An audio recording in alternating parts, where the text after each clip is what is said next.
video.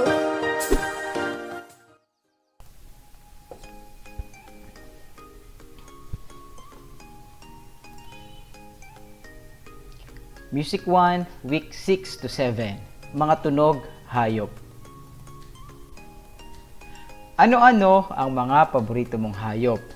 Bakit kaya sila gumagawa ng malakas o mahihinang tunog? Paano sila nakalilikha ng mga kakaibang uri ng tunog?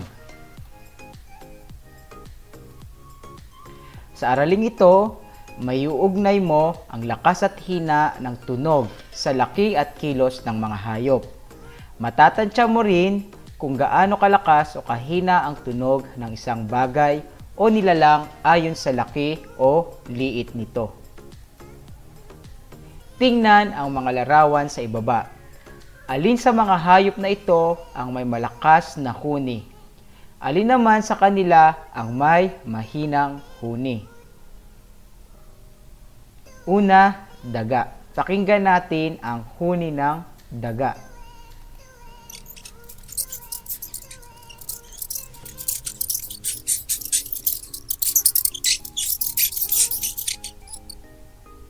Pangalawa, tigre.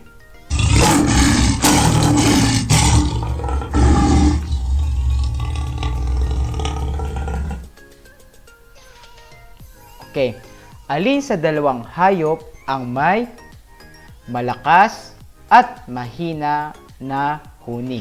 Okay, kung mapapansin nyo, ang daga ay mas maliit, kaya siya ay mayroong mas mahina na huni.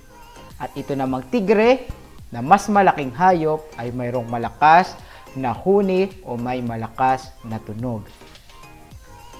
Tingnan ang mga larawan sa ibaba. Alin sa mga hayop na ito ang may malakas na huni? Alin naman ang may mahinang huni? Okay, pakinggan natin ang kabayo.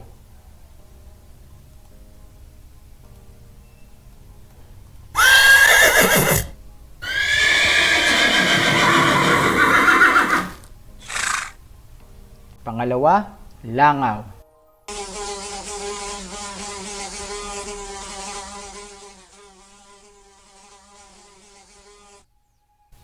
Ayan. So, ang kabayo ay mas malaking hayop kesa sa langaw. Kaya, mas malakas ang huni ng kabayo. At ang langaw naman ay mas mahina. Alam mo ba na ang iba't ibang huni ng hayop ay may kahulugan? Tulad ng tao, ang mga hayop ay may isip at pakiramdam. Hindi man sila nakapagsasalita, na ipapahayag nila ang nais nilang sabihin sa paglikha ng iba't ibang tunog. Ang iba't ibang uri ng mga hayop ay nakalilikha ng malalakas o mahihinang tunog. Kaya nilang baguhin ang lakas o hina ng kanilang huni ayon sa kanilang naiisip, nadarama, ninanais at kinikilos. Gawain sa pagkatuto bilang isa. Pagtugmain ang bawat huni sa kaliwa at bawat hayop sa kanan. Isulat ang titik ng tamang sagot sa iyong sagutang papel. So itong mga nasa kaliwang parte, ito yung mga huni ng bawat hayop at ito naman ang pangalan ng mga hayop. So inyo lamang i-connect kung sino ba ang humuhuni sa number 1, number 2, number 3 at number 4. So papakinggan natin para alam ninyo kung aling hayop ang humuhuni dito sa unang column sa kaliwa. Number 1, pakinggan natin.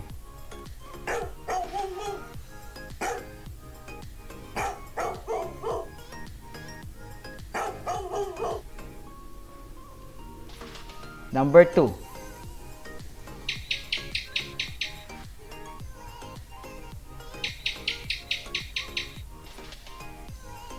Number 3.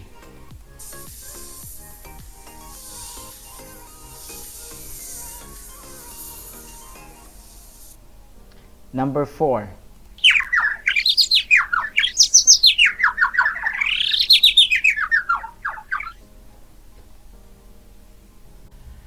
Ang malalaking hayop o bagay ang kadalasang nakalilikha ng malalakas na tunog.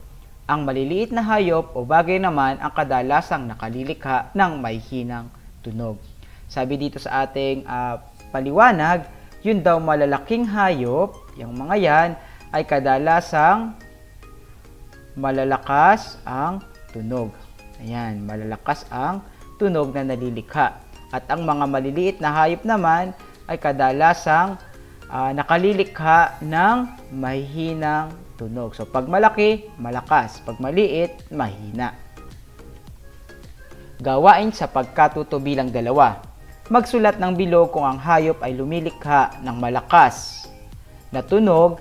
Magsulat naman ng gitling kung ang hayop ay lumilikha ng mahinang tunog. Gawin ito sa iyong sagutang papel. So, sasagutan muna natin ay number 1 at number 2. Yung 3 to 6, kayo na po ang magsagot noon sa inyong sagutang papel. Okay, number 1, uod. So, kung mapapansin nyo, ang uod ay maliit na hayop. So, ito ay nakalilikha ng mahinang tunog. So, kapag mahinang tunog, ang ating isusulat ay gitling. Ayan. So, ilalagay natin sa uod ay gitling, worm. Number 2, elepante. So, alam natin ang elepante ay malaki. So, ang huni niya o ang tunog na nagagawa niya ay malakas. Kaya, ang ilalagay natin dito ay bilog. Ayan. So, sa number 3, 4, 5, at 6, kayo na po ang magsasagot. Ang kilos o galaw ng hayop ay nakalilikha rin ng iba't ibang tunog. Mayroong malakas at mayroon ding mahina. Gawain sa pagkatuto bilang 3. Gumuhit ng check kung ang hayop ay may malaking pagkilos o galaw. Gumuhit naman ng X or X kung ang hayop ay may maliit na pagkilos o galaw. Gawin ito sa iyong sagutang papel. Okay, so titingnan natin yung mga nakasulat sa baba. Yan, number 1. So, sasagutan ko 1 and 2. 3 and 4, kayo na ang magsasagot. So, kapag mas malaking hayop, mas malaki ang kanyang pagkilos o galaw. So, kapag mas maliit ang hayop, maliit syempre ang kanyang kilos o galaw. Okay, number 1, tumatakbong kabayo. So, ang kabayo, malaki, tapos tumatakbo pa. So, siya ay mayroong, yan, malaking pagkilos o galaw. Gumagapang na suso or bikuyo. So, yung bikuyo or suso ay maliit. So, gumagapang lang siya, kaya siya ay mayroon lamang na maliit na pagkilos. So, ang ilalagay natin pag maliit ay X. Kapag malaking pagkilos ay check. So, 3, 4, and 5, kayo na po ang magsasagot. Gawain sa pagkatuto bilang 4. Tularan ang mga huni o galaw ng mga hayop sa bawat kalagayan sa ibaba. So, dito naman, i-apply ninyo yung huni o kaya ay yung mga galaw ng mga hayop sa ibaba. So, halimbawa, number 1, bubuyog na umaaligid sa isang bulaklak. Ano ba ang kanyang tunog? Ano ba ang kanyang galaw? Ahas na sumusuot sa pagitan ng mga talahib. So, ay nyo lamang gagayahin ang kanilang galaw at kanilang tunog na nagagawa. Kuting na naglalambing sa kanyang amo. Manok na tumitilak sa umaga. Number 5, asong nakakita sa bahay ng taong hindi nito kilala. So, ang gagawin nyo po, tutularan ninyo ang huni at o kaya ay galaw ng mga hayop na nakasulat dito sa 1 to 5 na ito. Gawain sa pagkatuto bilang 5. Basahin ang maikling kwento sa ibaba. Kapag nakakita ng simbolong happy face, ay sabayan mo ng akmang kilos at tunog ng hayop ang nilalaman ng salaysay. Ang mga tunog ng hayop sa loob ng kahon ang magsisilbing gabay ninyo. So, magbabasa daw kayo ng kwento sa ibaba.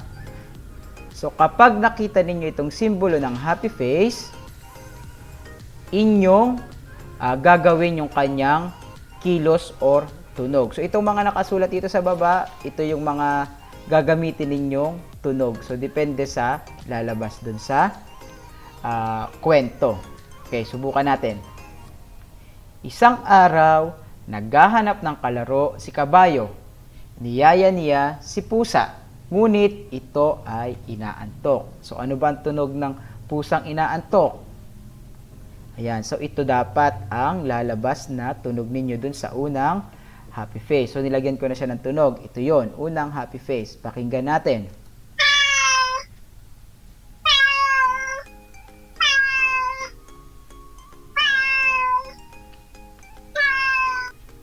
Niyaya niya si kambing, ngunit ito ay kumakain. So ano bang tunog ng kambing?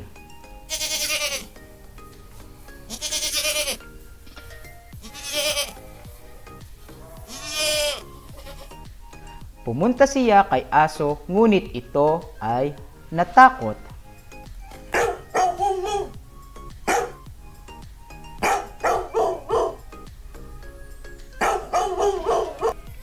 Pumunta siya kay isda, ngunit hindi ito makaahon sa tubig.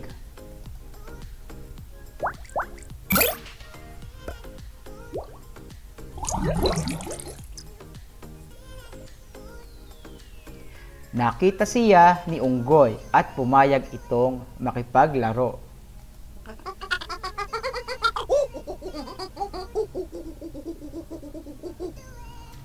Sumakay si unggoy sa likod ni kabayo at masaya itong tumakbo ng mabilis.